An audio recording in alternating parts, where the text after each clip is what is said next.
మన రక్షకుడు ఛానల్ని వీక్షిస్తున్న మీ అందరికీ ప్రభు పేరిట శుభములు. ఈరోజు మనం చాలా స్పెషల్ పదం గురించి మాట్లాడుకోబోతున్నాం. మీలో చాలా మంది ఈ మాట వినే ఉంటారు. చర్చి గోడల మీద కానీ లేదా మీతో ఎవరైనా చెప్పటం వల్ల కానీ ఈ మాట మీకు తెలిసే ఉంటుంది. అదే మరణాత. అసలు ఈ పదానికి అర్థం ఏంటి? మరణాత అనేది తెలుగు పదం కాదు, ఇంగ్లీష్ పదం అంతకంటే కాదు. మరి పరిశుద్ధ గ్రంథంలో ఆ పదం ఎక్కడుంది? దాని వెనుక ఉన్న రహస్యం ఏంటి? కొత్త నిబంధనలో ఈ పదం ఒక్కసారి వాడబడినప్పటికీ ఆదిమ క్రైస్తవుల జీవితాల్లో ఇది ఒక పెద్ద ఆయుధంలా పనిచేసింది. ఈరోజు ఈ వీడియోలో మరణాత అనే పదానికి ఉన్న అసలైన అర్థాన్ని, అది మన జీవితాలకు ఎలా ఉపయోగపడుతుందో చాలా సింపుల్గా తెలుసుకుందాం. వీడియో ఎక్కడా స్కిప్ చేయకుండా చివరి వరకు చూడండి, ఎందుకంటే ఇది మీ జీవితానికి ఒక గొప్ప బూస్ట్ ఇస్తుంది. అంతేకాకుండా ఈ వీడియో చివరిలో నా స్వీయ అనుభవమైన ఒక సంఘటన గురించి మీతో మాట్లాడాలనుకుంటున్నాను. మరణాత. అసలు ఇంత పవర్ఫుల్ అయిన ఈ పదం బైబిల్లో ఎక్కడ ఉందో ముందుగా చూద్దాం. అపోస్తులుడైన పౌలు గారు కొరింథీయులకు రాసిన మొదటి పత్రిక 16వ అధ్యాయము 22వ వచనంలో మనకి ఈ పదం కనిపిస్తుంది. ఎవడైనను ప్రభువును ప్రేమింపకుంటే వాడు శపింపబడునుగాక. ప్రభువు వచ్చుచున్నాడు. ఇక్కడ ప్రభువు వచ్చుచున్నాడు, ప్రభువా రమ్ము అనే అర్థం ఉన్న ఈ మాట పౌలు గారు కొరింథీ సంఘానికి లెటర్ రాస్తున్నప్పుడు అక్కడ చాలా సమస్యలున్నాయి. సంఘంలో గొడవలు, పాపాలు, విభేదాలున్నాయి. వాటన్నిటినీ సరిదిద్దుతూ చాలా పెద్ద లెటర్ రాశాడు. లెటర్ అంతా గ్రీకులో రాయించిన పౌలు గారు చివరిలో ముగింపు ఇచ్చేటప్పుడు మాత్రం తన సొంత చేతితో పెన్ను పట్టుకొని రాసిన మాటిది. ఈ ఒక్క వచనంలో 2 ఆపోజిట్ విషయాలు దాగున్నాయి. మొదటి భాగంలో ఎవడైనను ప్రభువును ప్రేమింపకుంటే వాడు శపింపబడునుగాక అని రాశారు. ఒరిజినల్ గ్రీకు భాషలో ఈ శాపాన్ని అనాథేమా అని అంటారు. దేవుని ప్రేమను, ఆయన శిలువ త్యాగాన్ని తృణీకరించే వారికి రేపు రాబోయే తీర్పు దినం ఒక భయంకరమైన శాపంగా ఉండబోతుందని ఒక పెద్ద వార్నింగ్ ఇచ్చారు. అలాగే వెంటనే కామా పెట్టి మరణాత అని రాశారు. ఒక పక్క దేవుణ్ణి నమ్మని వాళ్ళకి అదొక వార్నింగ్ అయితే, దేవుణ్ణి ప్రాణంగా ప్రేమించే మనకు మరణాత అనేది ఒక గొప్ప నిరీక్షణ, ఒక అందమైన ప్రార్థన. ఆయన్ని నమ్మని వాళ్లకు అది తీర్పు, కానీ నమ్ముకున్న మనకు అది గొప్ప బహుమానం. కాబట్టి ఆ ప్రభువు త్వరగా రావాలి అని పౌలు గారు ఎంతో ఎమోషనల్ గా ఈ మాటను రాశారు. మరణాత అంటే మన ప్రభువు వస్తున్నాడు, ప్రభువా రమ్ము అని అర్థాలొస్తాయి. ఇక్కడ మీరు ఒక చారిత్రక విషయాన్ని గమనించాలి. క్రీస్తు శకం 1వ శతాబ్దంలోనే డిడాకే అనే క్రైస్తవ బోధనాల గ్రంథంలో లార్డ్స్ సప్పర్ సమయంలో ఈ పదాన్ని పలికేవారని చరిత్ర చెబుతోంది. డిడాకే గురించి తెలుసుకోవాలంటే ఆదిమ క్రైస్తవులని కామెంట్ చేయండి. ఈ డిడాకే అనే గ్రంథం గురించి మనం నెక్స్ట్ వీడియోలో ఖచ్చితంగా క్లియర్గా తెలుసుకుందాం. శతాబ్దాల తరబడి ఎవరికీ కనపడకుండా మరుగున పడిపోయిన ఈ గ్రంథం ఆ తర్వాత ఎలా దొరికింది, అసలు ఇందులో ఏముంది, ఇంత మంచి పుస్తకాన్ని బైబిల్లో ఎందుకు చేర్చలేదనే విషయాన్ని రేపటి వీడియోలో చూద్దాం. అయితే పౌలు గారు ఈ పత్రికను రాసింది గ్రీకు భాషలో, కొరింథీయులు మాట్లాడేది కూడా గ్రీకు భాషే. మరి గ్రీకులో లెటర్ రాస్తూ మధ్యలో ఈ మరణాత అనే పదాన్ని ఎందుకు వాడారో తెలుసా? అసలు ఈ మరణాత అనే పదం గ్రీకు పదం కాదు, ఇది అరామిక్ భాషకు చెందిన పదం. అరామిక్ అంటే ఏంటో తెలుసా? సాక్షాత్తు మన యేసయ్య, ఆయన శిష్యులు ఈ భూమి మీద ఉన్నప్పుడు ప్రతిరోజు మాట్లాడుకున్న మాతృభాష అరామిక్. యేసయ్య సొంత భాష అది. మరి గ్రీక్ లెటర్లో యేసయ్య భాషను ఎందుకు వాడారు? ఒక చిన్న ఉదాహరణ చెప్తాను చూడండి. మనం తెలుగు వాళ్ళమైనా ఇంగ్లీష్ వాళ్ళమైనా ప్రార్థన చివరిలో ఏమంటాం? ఆమేన్ అంటాం. మనం పాటలు పాడేటప్పుడు ఏమంటాం? హల్లెలూయా అంటాం. ఈ పదాలని మనం మన సొంత భాషలోకి తర్జుమా చేయం, ఎందుకంటే ఆ పదాల్లో ఒక స్పిరిచువల్ ఫీలింగ్ ఉంటుంది, ఒక పవర్ ఉంటుంది. సరిగ్గా ఆ 1వ శతాబ్దంలో ఉన్న క్రైస్తవులకు కూడా ఈ మరణాత అనేది ఒక ఆమెన్ లాంటిది, ఒక హల్లెలూయా లాంటిది. వాళ్ళు గ్రీకులైనా సరే, రోమన్లైనా సరే, యేసయ్య సొంత భాషలో ఆ పదాన్ని అలాగే ఉంచేశారు. దాన్ని తర్జుమా చేస్తే ఆ పదం వెనుకున్న ఎమోషన్, ఆ ఫీలింగ్ పోతుందని యేసయ్య నోటి వెంట వచ్చిన ఆ అరామిక్ భాషలోనే మరణాత అని పిలవడం మొదలుపెట్టారు. కాబట్టి ఈరోజు మనం మరణాత అన్నప్పుడు అక్షరాల 2000 ఏళ్ల క్రితం యేసయ్య మాట్లాడిన అదే భాషను, అదే సౌండ్ను మనం పలుకుతున్నామన్నమాట. ఇప్పుడు అసలు విషయానికి వద్దాం. ఈ పదం వెనుకున్న ఆ లోతైన అర్థం ఏంటో మనం తెలుసుకుందాం. బైబిల్ పండితులు ఈ అరామిక్ పదాన్ని 2 ముక్కలుగా విడదీసి చూపిస్తారు. మొదటి పదం మారన్, దీని అర్థం ప్రభువు లేదా మా యజమాని అని.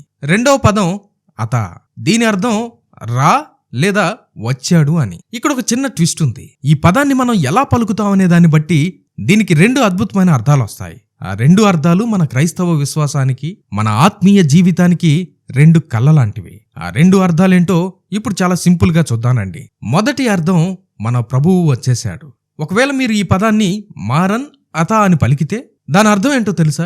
మన ప్రభువు వచ్చేశాడు అని పెద్ద సంతోష వార్త చెప్పినట్టు అన్నమాట. పాత నిబంధన కాలంలో యూదులు వేల సంవత్సరాలుగా దేవునికి దూరమై పాపంలో నలిగిపోతూ ఒక రక్షకుడి కోసం ఎదురు చూశారు కదా. ప్రవక్తలందరూ ఆయన వస్తాడని ఎన్నో ప్రవచనాలు చెప్పారు. ఆ ఎదురు చూపులకు, ఆ కన్నీళ్లకు ఫుల్ స్టాప్ పెడుతూ దేవుడు తాను చేసిన ఆ గొప్ప వాగ్దానాన్ని నెరవేర్చాడు. ఆకాశాన్ని చీల్చుకుని దేవదూతల సైన్యాన్ని పక్కన పెట్టి మనల్ని రక్షించడానికి ఈ భూమి మీదకు ఒక చిన్న పసికందుగా సాక్షాత్తు మనిషిగా వచ్చేశాడని అర్థం. అంటే యేసయ్య మొదటి రాకడకు అసలైన నిర్వచనం ఈ మరణాత అనే పదం. ఈ మాటను పౌలు గారు గలతీయులకు రాసిన పత్రిక 4వ అధ్యాయము 4-5 వచనాల్లో చాలా అద్భుతంగా రాశారు. కాలము పరిపూర్ణమైనప్పుడు దేవుని తన కుమారుని పంపెను, మనము దత్తపుత్రులము కావాలనని. ఆయన ధర్మశాస్త్రమునకు లోబడి ఉన్న వారిని విమోచించుటకై స్త్రీయందు పుట్టి ధర్మశాస్త్రమునకు లోబడిన వాడాయను. చూశారా, కాలం పరిపూర్ణమైనప్పుడు ఆ కరెక్ట్ టైంలో దేవుడు ఎంతో ప్రేమతో తన కుమారుణ్ణి ఈ లోకానికి పంపించాడు. ఇది యేసయ్య ఈ లోకంలో అడుగుపెట్టిన ఒక చారిత్రాత్మక ఘట్టం. మొదటి శతాబ్దంలో క్రైస్తవులు ఒకరినొకరు కలుసుకున్నప్పుడు మరణాత, మన ప్రభువు వచ్చేశాడు అని చెప్పుకున్నారంటే దాని వెనుక ఒక గొప్ప ఉత్సాహం, ఒక ధైర్యం ఉంది. ఇక మనం భయపడాల్సిన అవసరం లేదు. మనల్ని పాపాల నుండి విడిపించడానికి మన రక్షకుడు వచ్చేశాడు. ఆయన సిలువలో మన పాపాల కోసం తన పవిత్రమైన రక్తాన్ని చిందించాడు. మనకు స్వేచ్ఛ వచ్చేసిందని ఎంతో గర్వంగా, సంతోషంగా చెప్పుకునే ఒక డిక్లరేషన్ ఆఫ్ ఫెయిత్ ఇది. ఈ మొదటి అర్థం వింటున్నప్పుడు మన గుండెల్లో ఒక ప్రశాంతత వస్తుంది కదా. దేవుడు మనల్ని ఎంతగానో ప్రేమించి తన కుమారుణ్ణి పంపించాడు అనే ఒక గొప్ప ధైర్యం మనలో నిండుతుంది.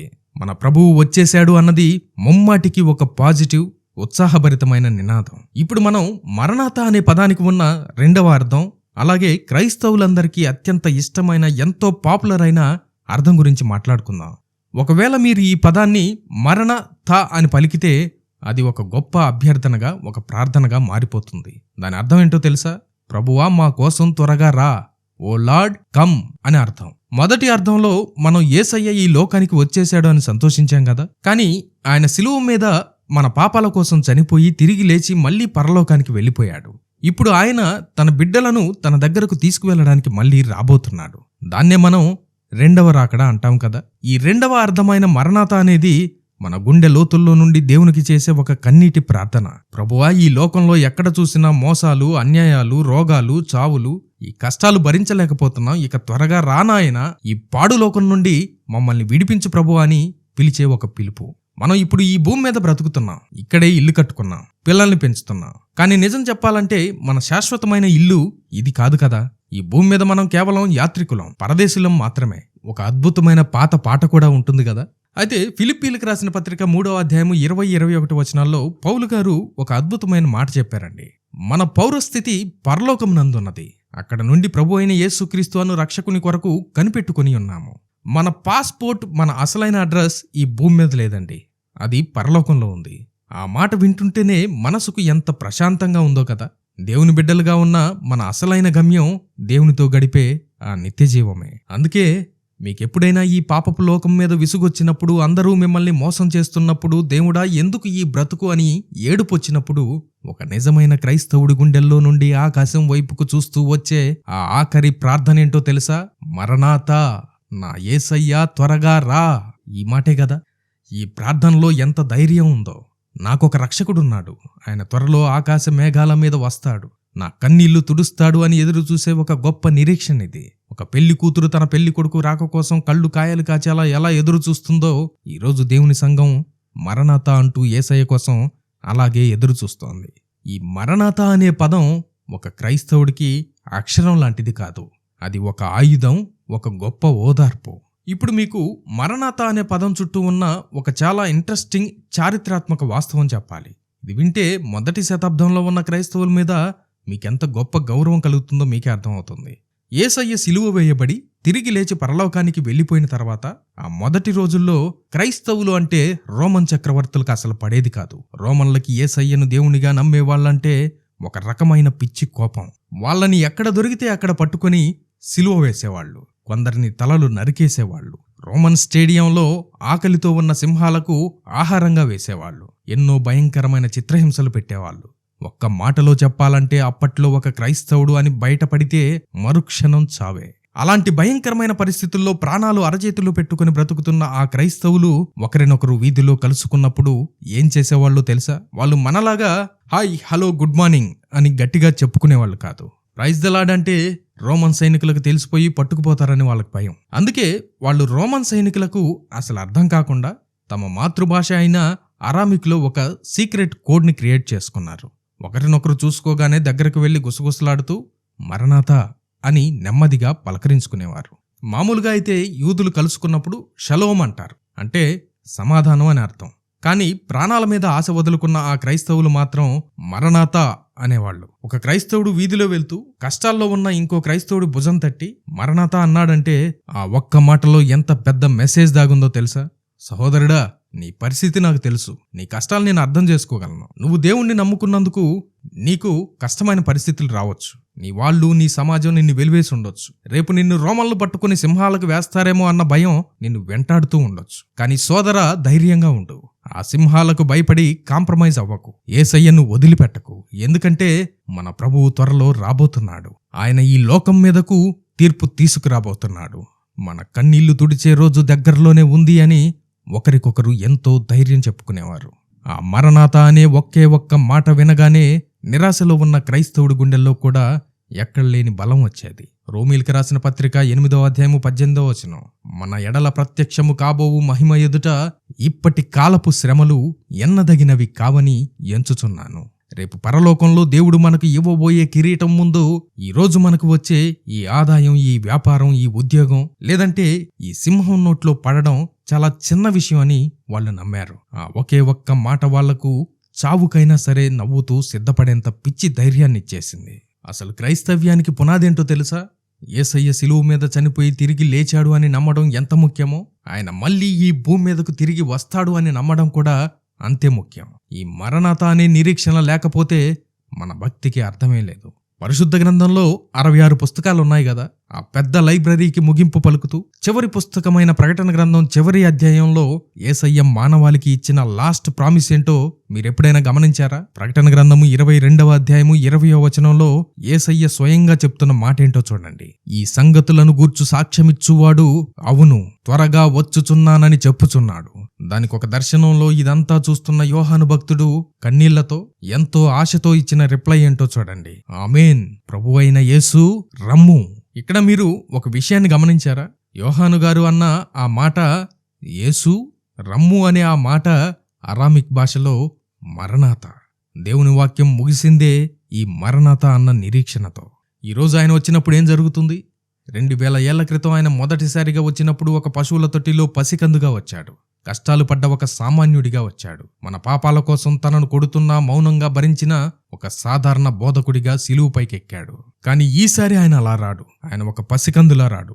మత్తయి సువార్త 24వ అధ్యాయము 30-31 వచనాల్లో యేసయ్య తన రాకడ గురించి చెప్పినట్లు ఆకాశాన్ని చీల్చుకొని కళ్ళు చెదిరిపోయే మహామహిమతో, చెవులు అదిరిపోయే పెద్ద బోర శబ్దంతో, కోట్ల కొలది దేవదూతల సైన్యంతో, మేఘాల మీద ఒక సర్వాధికారిగా ఈ విశ్వానికే రారాజుగా రాబోతున్నాడు. ఆ రోజున భూమి మీద ఉన్న ప్రతి కన్ను ఆయనను చూస్తుంది. ఆకాశం, భూమి ఆయన ముందు వణుకుతాయి. ఇది రహస్య రాకడ గురించి కాదు, ఇది బహిరంగ రాకడ అని అర్థం చేసుకోండి. ఆయన వచ్చి ఈ ప్రపంచంలో ఎవరూ పరిష్కరించలేకపోయిన మోసాలకు, అన్యాయాలకు ఫుల్ స్టాప్ పెడతాడు. నాకు దేవుడొద్దు, నేనే దేవుణ్ణి అని విర్రవీగిన దుర్మార్గులకు, దుష్టులకు, సాతానుకి, వాడి సైన్యానికి భయంకరమైన తీర్పు తీరుస్తాడు. అదే సమయంలో ఈ లోకంలో ఎవరైతే అవమానాలను భరించి ఎంతో ప్రేమతో ఆయన కోసం మరణాతా అంటూ ఎదురు చూశారో, ఆయన తన బిడ్డలకు ఈ ప్రపంచానికి ఎప్పటికీ దొరకని నిజమైన శాంతిని, న్యాయాన్ని తీసుకొస్తాడు. మన కన్నీళ్లను తన సొంత చేతులతో తుడిచివేసి ఇక ఎప్పటికీ చావులేని ఆ అద్భుతమైన కొత్త యెరూషలేముకి మనందరినీ తీసుకువెళ్తాడు. ఈ గొప్ప నిరీక్షణ మన గుండెల్లో ఉన్నప్పుడు ఈ లోకంలో వచ్చే ఏ కష్టమైనా మనల్ని బాధ పెట్టగలదా? ఈ నిరీక్షణే క్రైస్తవులకున్న అతిపెద్ద ధైర్యం. ఇంతవరకు మనం మరణాతా అంటే ఎంత అద్భుతమైన నిరీక్షణో చూశాం కదా. అబ్బా, యేసయ్య వచ్చేస్తున్నాడు, అంతా బాగుంటుంది అని సంతోషపడతాం. అయితే ఇక్కడ మనం గుర్తుపెట్టుకోవాల్సిన చాలా ముఖ్యమైన విషయం ఒకటి ఉంది. ఈ మరణాతా అనే పదం ప్రతిరోజు మన చెవుల్లో మ్రోగే అలారం బెల్ లాంటిది, ఒక సైరన్ లాంటిది. లే, మేల్కో, నిద్రపోకు, నీ దేవుడు వచ్చే టైం అయిపోయింది అని నిత్యం మనల్ని అలర్ట్ చేసే పదం. యేసయ్య ఏ సంవత్సరం, ఏ రోజు, ఏ క్షణంలో వస్తాడో ఈ భూమి మీద ఏ ఒక్క మనిషికి తెలియదు. ఆఖరికి దేవదూతలకు కూడా తెలియదు కదా. ఎందుకంటే ఒకవేళ ఆ తేదీ గనక మనకు తెలిసిపోతే మనుషులు ఆ ముందు రోజు వరకు తమకు ఇష్టం వచ్చిన పాపంలో బ్రతికేసి లాస్ట్ ఒక్క రోజు దేవుని దగ్గరికి వద్దాం అనుకుంటారు. ఆ భక్తి అంతా స్వార్థంగా ఉంటుంది. అందుకే దేవుడు ఆ తేదీని ఒక పెద్ద సీక్రెట్ గా ఉంచాడు. మనకు తేదీ తెలియదు కాబట్టే మరణాత, యేసయ్య ఈ రాత్రే రావచ్చు లేదా రేపు ఉదయాన్నే రావచ్చు అన్న భయభక్తులతో మనం ఎప్పుడూ అలర్ట్గా మచ్చలేకుండా పరిశుద్ధంగా ఉండాలన్నదే దేవుని ఉద్దేశం. దీన్ని ఎంతో అద్భుతంగా ఒక చిన్న ఉదాహరణతో యేసయ్య మత్తయి సువార్తలో చెప్పారు, వినండి. మీ ప్రభువు ఏ గడియన వచ్చునో మీరు ఎరుగరు గనుక మెలకువగా ఉండడి. దొంగ ఏ జామున వచ్చునో ఇంటి యజమానునికి తెలిసిన ఎడల అతడు మెలకువగా ఉండి తన ఇంటికి కన్నము వేయనీయడని మీరు ఎరుగుతురు. మీరు అనుకొనని గడియలో మనుష్య కుమారుడు వచ్చును గనుకనే మీరును సిద్ధముగా ఉండుడి. ఇక్కడ యేసయ్య ఏమంటున్నారు? ఒక దొంగ ఎప్పుడు వస్తాడో ఇంటి యజమానికి తెలిస్తే వాడు పడుకోకుండా మెలకువగా ఉండి తన ఇంటిని కాపాడుకుంటాడు గదా, మరి మీ ప్రాణాన్ని కాపాడుకోవడానికి మీరు ఇంకెంత మెలకువగా ఉండాలి అని అడుగుతున్నారు. దాని అసలు అర్థం ఏంటంటే, దొంగ ఎలాగైతే ఎవరు ఊహించని సమయంలో సడన్ గా వస్తాడో, అన్ఎక్స్పెక్టెడ్ గా వస్తాడో, యేసయ్య రాకడ కూడా అచ్చం అలాగే మనం ఇప్పుడైతే రాడులే అని అనుకునే టైంలో సడన్ గా ఎత్తబాటు జరుగుతుంది. కాబట్టి మనం మరణాత అని నోటితో పలికే ప్రతిసారి మన గుండె మీద చెయ్యి వేసుకుని ఒక్కసారి మనం మనల్ని ఇలా అడగాలి, నిజంగా నేను దేవుని రాకడకు సిద్ధంగా ఉన్నానా లేదా? నాలో ఇంకా ఏమైనా సీక్రెట్ పాపాలున్నాయా? ఎవరినైనా క్షమించలేని మనసు నాలో ఉందా? ఒకవేళ యేసయ్య ఈ క్షణమే ఆకాశంలో కనిపిస్తే నేను భయంతో వణికి దాక్కుంటానా లేక సంతోషంతో ఎదురెళ్తానా? మరణాత అనేది పెదవుల మీద ఉండే ఒక గ్రీటింగ్ కాదు, హాయ్ బాయ్ చెప్పేలాంటిది కాదు. ఈ ప్రశ్నలకు మీరే నిజాయితీగా సమాధానం చెప్పుకోండి. మరణాత అనేది మన లైఫ్ స్టైల్ను, మన బ్రతుకును మార్చే ఒక గొప్ప హెచ్చరిక. ఇక్కడ మీకు తెలివిగా ఒక డౌట్ రావచ్చు, బ్రదర్, ఆ మొదటి శతాబ్దంలో రోమన్లు వాళ్ళని హింసించారు కాబట్టి వాళ్ళు అలా గుసగుసలాడుకున్నారు. మరి ఈరోజు ఈ మోడర్న్ జనరేషన్లో మరణాత అనే పదం మనకు మన డైలీ లైఫ్కి ఎలా ఉపయోగపడుతుంది అని అడగొచ్చు. దీనికి ఆన్సర్ వింటే మీరు నిజంగా ఆశ్చర్యపోతారు. ఆది సంగపు కాలం నాటి కంటే ఇప్పుడే మనకు ఈ పదం చాలా అవసరం. ఎందుకంటే వాళ్లకు శారీరక శ్రమలు ఉంటే మనకు అంతకంటే భయంకరమైన ఆత్మీయ శ్రమలు ఈరోజున్నాయి. వాళ్ళప్పుడు ఫిజికల్గా ఇబ్బందులు పడ్డారు, కానీ ఈరోజు మనిషి మానసికంగా అల్లాడిపోతున్నాడు. ఈరోజు మనం బ్రతుకుతున్న లోకం ఎలా తయారైందో ఒక్కసారి గమనించండి. ఉదయం నిద్ర లేచినప్పటి నుండి రాత్రి పడుకునే వరకు మనం దేనికోసం పరిగెడుతున్నాం? డబ్బు సంపాదించాలి, స్టేటస్ పెంచుకోవాలి, పెద్ద ఇల్లు కట్టాలి, పెద్ద కారు కొనుక్కోవాలి, పిల్లల్ని గొప్పగా చదివించాలి, ఇతర దేశాలకు పంపాలి, ఇంకా సంపాదించాలి, ఇంకా పోగేయాలి. ఇలా ఒక ర్యాట్ రేసులో పడిపోయి ఈఎంఐలు కట్టుకుంటూ ప్రతి నెల అదే సర్కిల్లో తిరుగుతున్నారు. దరిద్రం ఏంటంటే పెద్ద పెద్ద దొంగ పాస్టర్లు కూడా ఇలాగే తయారయ్యారు. చివరికి వాళ్ళ పిల్లలు డ్రగ్స్ కి, వ్యసనాలకు లేదా తిరిగి ధనార్జన చేసే ఆ తండ్రి సంఘాల్లోనే పబ్లు పెట్టేస్తున్నారు, డీజేలు వాయిస్తున్నారు, స్టెప్పులేస్తున్నారు. దీన్ని ఆరాధన అని సంఘం మీద రుద్దేస్తున్నారు. లేటెస్ట్ ట్రెండ్ బాస్, ఇది జెన్జీ స్టైల్ అంటున్నారు. అరే కాస్త చూసుకోండిరా, అది పద్ధతి కాదురా అని ఆత్మీయులు పెద్దలు చెప్తుంటే తగ్గేదేలే మేమింతే అంటున్నారు. వాళ్ళంటే పిల్ల బచ్చాగాళ్ళు. గాండ్రు కప్పల్లా ఏళ్ల తరబడి సంఘాన్ని దోచుకుని తింటున్నా ఎందుకులే మళ్ళీ ఏడుస్తారు. చిన్న సామెతతో దీన్ని ఆపేస్తా. బర్రె పొలంలో మేస్తే దూడ గడ్డిని మేస్తుందా? మీరే అర్థం చేసుకోండి. ఆత్మీయ గుడ్డోళ్ళకి, ఆత్మీయ చెవిటోళ్ళకి ఎలాగూ అర్థం కాదు, వినబడదు. అయినా చెప్పాలిగా మరి. టార్గెట్ చేసి మాట్లాడే పద్ధతి గాని, వారి మనస్సును నొప్పించే పద్ధతి గాని కాదు గాని జాగ్రత్తగా మెలగడం మంచిదని చెప్పొచ్చుగా. అలా చెప్పటం తప్పేం కాదుగా. పౌలు గారు ఫిలిప్పీలకు రాస్తూ ఒక మాట అన్నారు, అది మీకు సరిగ్గా సరిపోతుంది అనుకుంటా. ఫిలిప్పీలకు రాసిన పత్రిక 3వ అధ్యాయము 19వ వచనం. వారు తాము సిగ్గుపడవలసిన సంగతుల యందు అతిశయపడుచున్నారు, భూ సంబంధమైన వాటి యందే మనస్సు నుంచుచున్నారు. దేవుడు ఒక కొత్త తరాన్ని లేపుతున్నమాట వాస్తవమే, కానీ ఆ తరంలో కూడా గురుగులున్నాయి. మీరు జెన్జీని క్రియేట్ చేస్తే దేవుడు జెని క్రియేట్ చేస్తాడు. జనరేషన్ జీసస్ ని తయారు చేస్తాడు. జనరేషన్ జీసస్ ని నిలబెడతాడు. జీసస్ జనరేషన్తో ఆయన తన పనిని చేయించుకుంటాడు. మత్తయి సువార్త 13వ అధ్యాయము 12వ వచనం. కలిగిన వానికే ఇయ్యబడును, వానికి సమృద్ధి కలుగును, లేనివాడికి కలిగినదియు వాని యొద్ద నుండి తీసివేయబడను. మరియు వారు చూచిచుండియు చూడరు, వినుచుండియు వినకయు గ్రహింపకయున్నారు. కలిగిన వానికే ఇయ్యబడును అంటే దేవుని వాక్యాన్ని ఆసక్తితో విని అర్థం చేసుకుని దాని ప్రకారం నడుచుకునే వారికి మరిన్ని ఆత్మీయ రహస్యాలు, జ్ఞానం లభిస్తాయి. లేనివానికి కలిగినది తీసివేయబడును అంటే దేవుని విషయాల పట్ల, ఆత్మీయత పట్ల నిర్లక్ష్యంగా ఉండి సత్యాన్ని స్వీకరించని వారు తమకు ఉన్న కొద్దిపాటి అవగాహన, ఆత్మను కూడా కోల్పోతారు. చూచుచుండియు చూడరు. చాలా మంది అద్భుతాలను కల్లారా చూసినా, వాక్యాన్ని విన్నా హృదయపూర్వకమైన విశ్వాసం లేకపోవడం వల్ల, క్రేజీ ట్రెండ్స్ వల్ల అసలు సత్యాన్ని గ్రహించలేరు. 14వ వచనం. మనస్సు త్రిప్పుకొని నా వలన స్వస్థత పొందకుండునట్లు వారి హృదయము క్రొవ్వినది, వారి చెవులు వినుటకు మందములైనవి, వారు తమ కన్నులు మూసుకొని అన్నారు. మన రక్షకుడు ఛానల్ని రెగ్యులర్గా ఫాలో అవుతున్న వాళ్ళు సాదాసీదా నామకార్థ క్రైస్తవులైతే కాదు అని నాకు తెలుసు. ఒక మన రక్షకుడు ఛానలే కాదు, నేను మహా అయితే 1 సంవత్సరంన్నర అవుతుంది దేవుని వాక్కును పొందుకొని. కానీ ఎప్పటి నుంచో గొప్ప గొప్ప సేవకులు ఈ రోజు ఏడ్చి మరీ చెప్తున్నా, బ్రతిమాలుతున్నా, బెరయా ప్రజల వలె ఉండండి అని హెచ్చరిస్తున్నా, ఈ లోకపు వ్యామోహాల్లో ఫేమ్ అనే మురికి గుంటలో పడి తమ ఆత్మను తమ ఒంటిని రుద్దుకుంటున్న వాళ్ళ కోసం మనం ప్రార్థించాలి. అయితే పరిశుద్ధాత్మ చెప్పే మాటలు విని గ్రహించి నడుచుకునే వారితో దేవుడు అంటున్న మాట ఏంటో చూద్దామా? మన రక్షకుడు యేసయ్య మీ గురించి అంటున్న మాట ఏంటో చూద్దామా? మత్తయి సువార్త 13వ అధ్యాయము 16వ వచనము. అయితే మీ కన్నులు చూచుచున్నవి గనుక అవి ధన్యములైనవి, మీ చెవులు వినుచున్నవి గనుక అవి ధన్యములైనవి. ఈ లోకపు హడావుడిలో, ఈ మాయలోనే పడిపోయి మనం అసలైన సృష్టికర్తను, మన దేవుణ్ణి మర్చిపోతున్నామేమో. మనకు ప్రార్థన చేయడానికి, దేవునితో సమయాన్ని గడపడానికి ఒక 10 నిమిషాలు టైం దొరకదు గాని సోషల్ మీడియాలో స్క్రోల్ చేయడానికి గంటల తరబడి టైం ఉంటుంది. వ్యర్థమైన ముచ్చట్లు పెట్టుకోవడానికి టైం ఉంటుంది. ఈ లోకమే శాశ్వతం అని బ్రతికేస్తున్నారేమో. ఒక్కసారి ఆలోచించండి. ఇలాంటి బిజీ లైఫ్లో మరణాత అనే ఒక్క పదం మనల్ని సడన్ గా ఒక కుదిపి నిద్రలేపుతుంది. నువ్వు పరిగెడుతున్న ఈ లోకం టెంపరరీ, నీ ఇల్లు ఇక్కడ కాదు అని గుండె మీద కొట్టి మరీ చెప్తోంది. కొలస్సీలకు రాసిన పత్రిక 3వ అధ్యాయము మొదటి 2 వచనాలు. మీరు క్రీస్తుతో కూడా లేపబడిన వారైతే పైనున్న వాటిని వెతుకుడి, పైనున్న వాటి మీదనే గాని భూ సంబంధమైన వాటి మీద మనస్సు పెట్టుకొనకుడి. మరణాత అనే పదం మనకు నిత్యం ఏం గుర్తు చేస్తుందంటే, నీ ఫోకస్ ఈ టెంపరరీ లోకం మీద కాదు, ఈ ఆస్తుల మీద కాదు, పర్మనెంట్ గా శాశ్వతంగా ఉండబోయే పరలోకం మీద, నీ దేవుని మీద పెట్టుకో. దేవుని కోసం ఆత్మలను సంపాదించుకో, పరలోకంలో నీ కోసం ఒక బ్యాంక్ బ్యాలెన్స్ క్రియేట్ చేసుకో అని ఒక గొప్ప దిశానిర్దేశం ఈ మరణాత అనే పదం చేస్తుంది. అలాగే ఈ మోడర్న్ జనరేషన్ లో ఎవరిని కదిలించినా ఎంతో కొంత డిప్రెషన్, ఫైనాన్షియల్ ప్రాబ్లమ్స్, ఫ్యామిలీ గొడవలు, కొంతమంది అయితే సూసైడ్ థాట్స్ తో బాధపడుతున్నారు. ఒకసారి హెబ్రీయులకు రాసిన పత్రిక 10వ అధ్యాయము 24-25 వచనాలు చూద్దాం.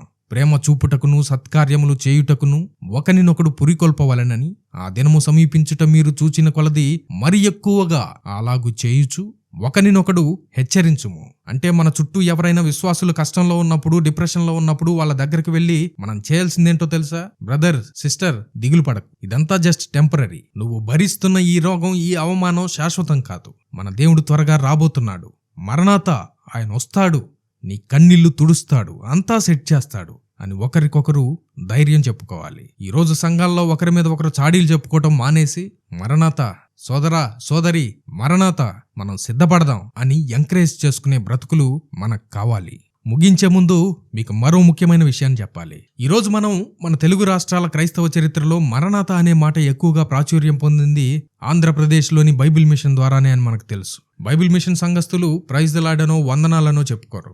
దానికి బదులుగా ఎంతో ఆప్యాయంగా మరణాత అని పలకరించుకుంటారు కదా. ఆఖరికి వాళ్ళ ఇళ్ల బోర్డుల మీద, పెళ్లి కార్డుల మీద కూడా మరణాత అనే ఉంటుంది.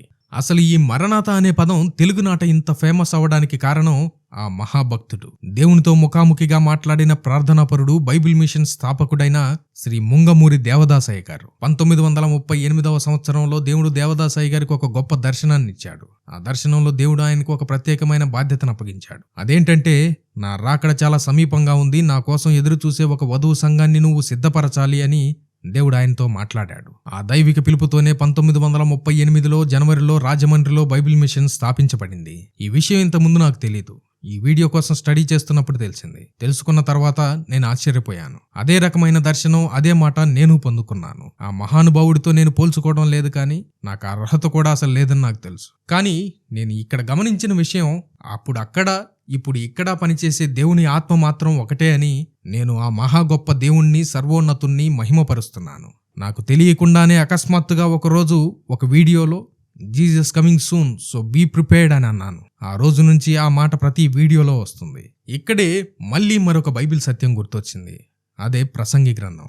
ప్రసంగి గ్రంథం 1వ అధ్యాయము 9వ వచనంలో ఒక మాట ఉంటుంది. మునుపు ఉండినదే ఇక ఉండబోవునది, మునుపు జరిగినదే ఇక జరగబోవునది, సూర్యుని కింద నూతనమైనదేదియూ లేదు. అంతేకాదు, మొదట్లో మీకు చెప్పాను కదా, నా స్వీయ అనుభవాన్ని, ఒక సంఘటనను మీతో పంచుకుంటానని. అది పంచుకునే సమయం వచ్చింది.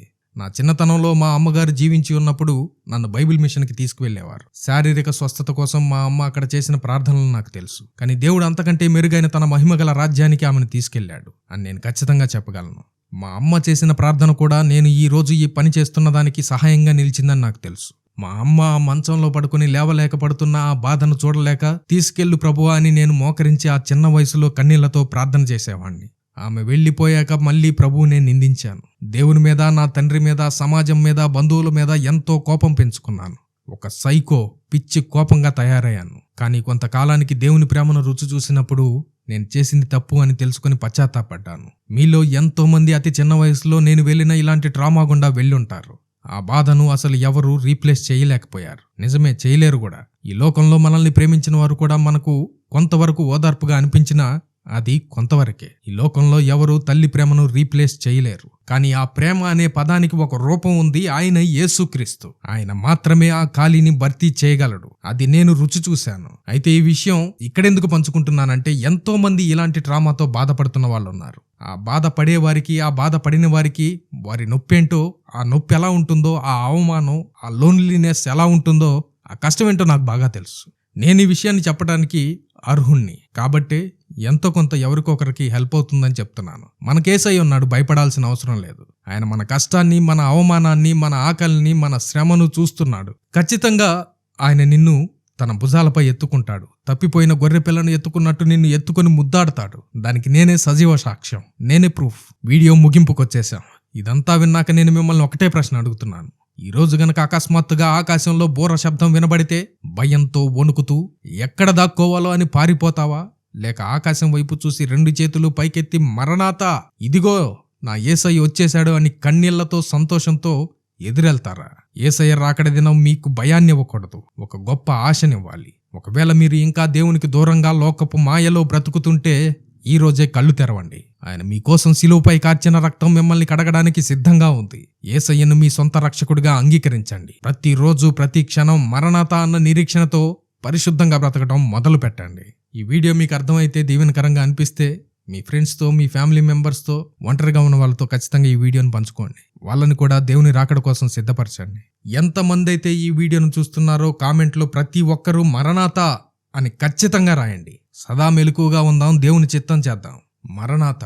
నెక్స్ట్ వీడియోలో డిడాకే గ్రంథాన్ని గురించిన పూర్తి చరిత్రను వివరంగా తెలుసుకుందాం. మరణాత అని ఖచ్చితంగా కామెంట్ చేయండి. ఈ అంత్య దినాలలో మనకు సిద్ధపాటును కలగజేసే అనేక విషయాలను ఈ బుక్ లో పొందుపరిచాం.